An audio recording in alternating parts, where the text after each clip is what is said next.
Hey guys, welcome back to my YouTube channel. Today I'm going to be talking about the Love Island USA finale. It's over. The winners were announced and I have thoughts. So let's start with before the dates happened, after Ace and Shelly got voted out. Not much happened. It was nighttime. But Nick finally tells Alandria that he kissed her in the blindfold challenge on day 2, I want to say.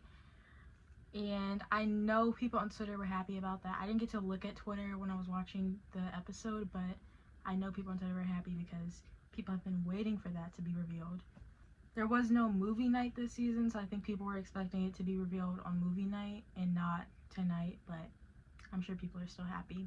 When the Islanders are like getting ready to go to bed, they start like pillow fighting, and Chris throws like a pillow at Huda's face and it messes up her nose or something. I don't know what happened, but like she goes to sleep wearing a band-aid, and I think Chris got mad because of her reaction. I think he was saying it was like dramatic or something, but Huda comes back in the room and he's like facing away from her and he's like not talking to her, and she's like, oh, I'm back.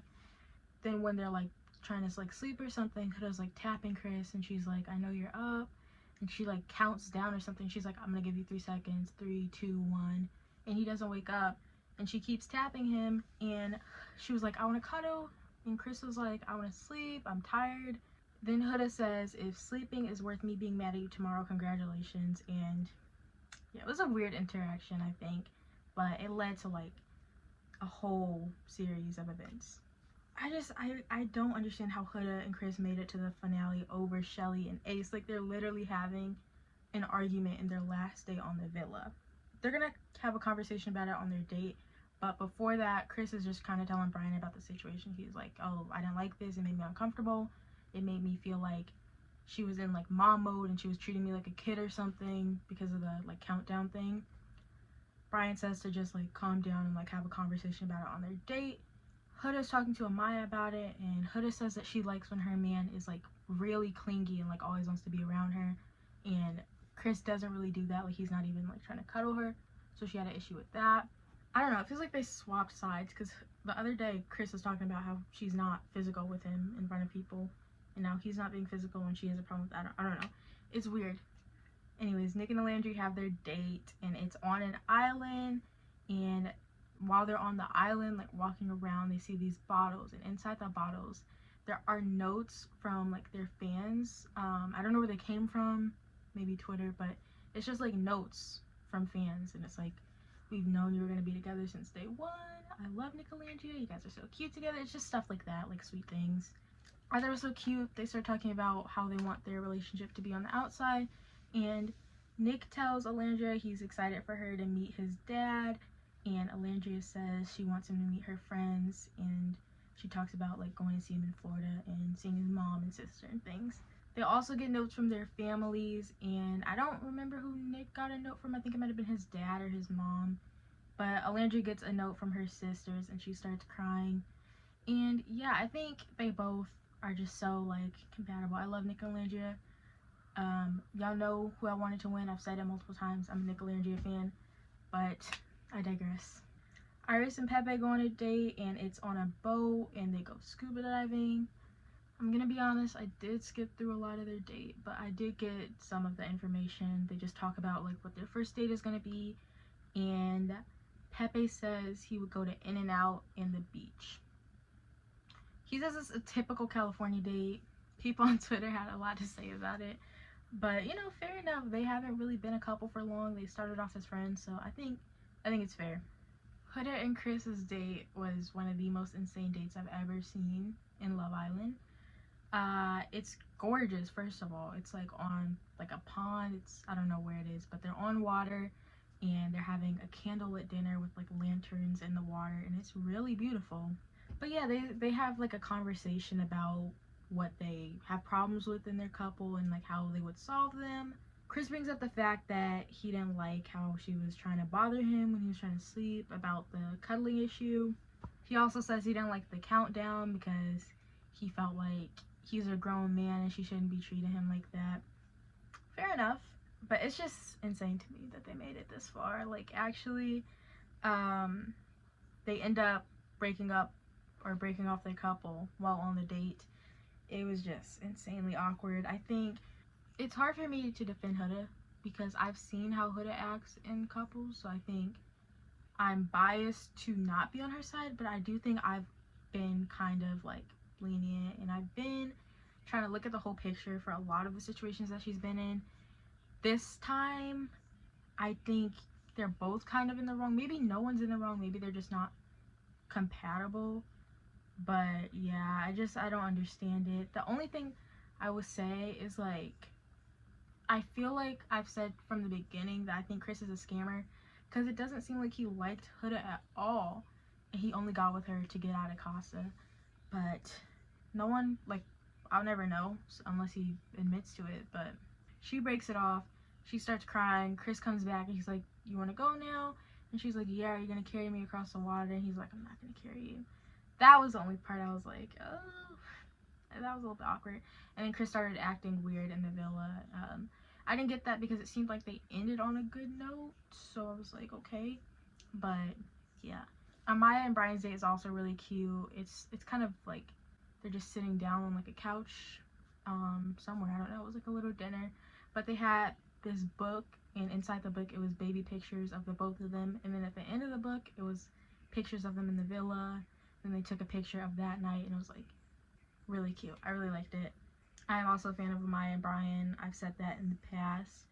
During the day, Brian asks Amaya to be exclusive with him, and she says yes. So, do I think they can make it out of the villa? I think they could. They both live on the East Coast. He lives in Boston. She lives in New York, I think. So, I think they can make it. They're not really long distance.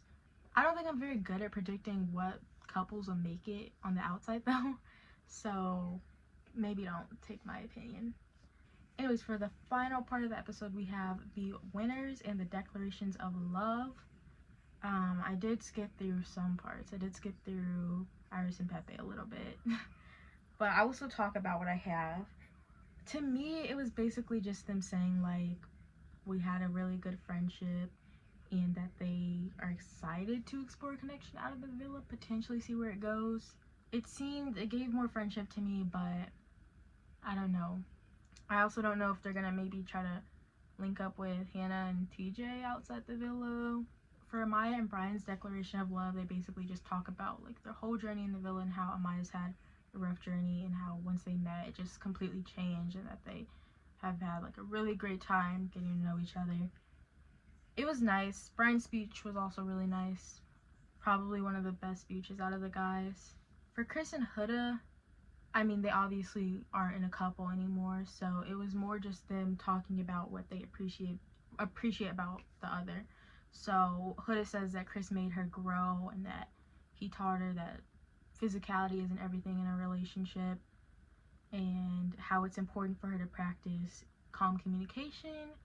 Chris talks about how great of a mom she is, calls her brave, and he recognizes how hard it was for her to leave her daughter behind and do something for herself by going to the villa. I think they ended on a good note, so I'm happy for them. Love that for them. Nick and Landry talk about how they're excited to get to know each other on the outside, and talk about how they missed so many signs in the villa from the beginning. They say they're happy they ended their journey together, and Nick says that their last few days in the villa have been his favorite days in the villa. Super cute. In terms of who won, fourth place was Iris and Pepe. Third place was Huda and Chris. Second place was Nick and Alandria. First place was Amaya and Brian. In terms of my thoughts, you guys know who I was rooting for. I was rooting for Nick and Alandria. But I do think that Amaya and Brian probably deserve the win the most. Out of the final couples, they probably had the best connection. Iris and Pepe were more friendship. Huda and Chris did not have a connection. And Nick and Alandria, I think they still had like a developing connection, whereas, you know, Amaya and Brian were locked in. They're exclusive now, so it was deserved for sure. I do like Amaya. I am a fan of Amaya and Brian, so I'm happy for them. Ariana also announced that there will be a reunion. I think she said on August 25th. Me personally, I was not expecting there to be a reunion this season, just because I think the fan base grew a lot. There's been a lot of hate on the Islanders' social medias, a lot of bullying this season, a lot of just insane things. I also think that the cast this season was very much hated on because they didn't really do background checks that well. Like, I know Austin was getting hate, TJ was getting hate, who was getting hate? Ulyss was getting hate, Sierra was getting hate. So I'm not sure why they chose to do a reunion, but I'm excited to see Nick and Landry again. I'm excited to see Amaya and Brian, Ace and Shelly.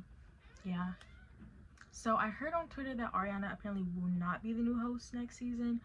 I'm not entirely sure because I don't watch After Sun. I think it was announced on After Sun. Yeah, I'm not sure if I'm gonna watch the next season. I think Ariana's a good host, so she's probably the best host that Love Island has had. Depending on who the new host will be, I'll probably watch it. But yeah, we'll see. If it's a past Islander, I'm probably not gonna watch it.